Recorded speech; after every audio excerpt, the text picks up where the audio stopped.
আসসালামু আলাইকুম। আজকে আমরা আসছি চর মাদারীপাড়া হরিপুরের এক বড় চরে। এখানে আমাদের অফিসিয়ালি বীজ নিয়ে এক কৃষক তার 300 একর জমিতে ভুট্টা এবং বাদামের আবাদ করছে। আমরা তার সাথে কথা বলবো, দেখি তার আবাদের ফলন কেমন। চলেন আমরা যাই তার কাছে।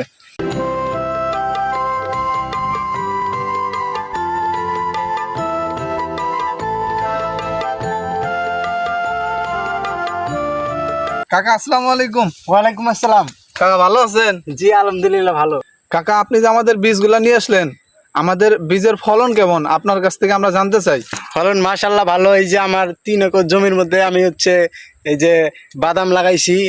মাশাআল্লাহ এই যে কেবল ফুল ফুটছে, আর 2-3 মাস পরই এটা তোলা যাবে। এই সকালবেলা আইছি খেতে, এই সারাদিনে যে পাহারা দিতেছি আর ক্ষেত নিরে দিয়েছি, মানুষের জব দিতে আর বাইতেই যাবাইতেছি না।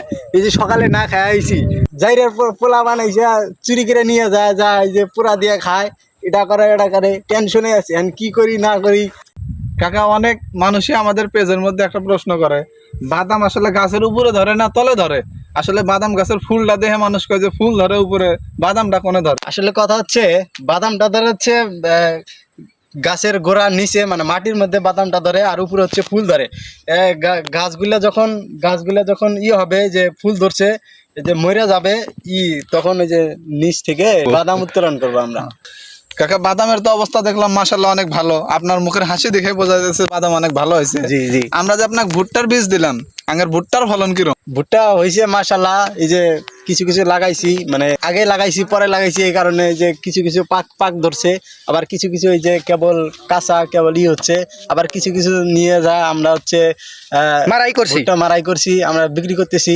বিক্রি করে আমার অনেক আয় হয়েছে, সফলতা অর্জন করছি। এই হচ্ছে আমার কথা। মাশাআল্লাহ আমি খুব সুখে শান্তিতে আছি। তার কথা হচ্ছে আপনাদের কাছে আমি বীজ নিয়েছি, বীজ নিয়ে আমরা এই যে ফসল আবাদ করেছি। মাশাআল্লাহ আপনাদের বীজ নিয়ে আমি অনেক সফলতা অর্জন করেছি।